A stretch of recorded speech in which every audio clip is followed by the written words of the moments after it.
Tutorial for students about how to access the textbook on Stukent.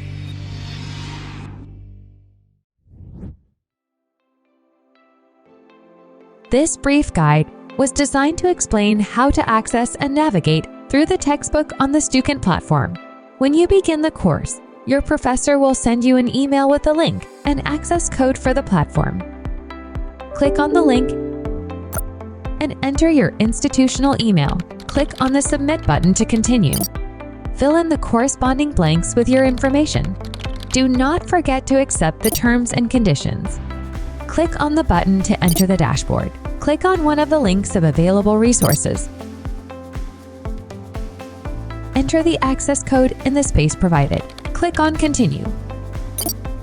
The resources available for each course in the term will appear on the dashboard. Here you will see the link to the textbook and a link for the Mimic Pro simulator. You will also have another tutorial available about how to navigate the simulator. To see the textbook, click on the link. You could explore the textbook by selecting chapters, viewing each section, and the book's additional resources.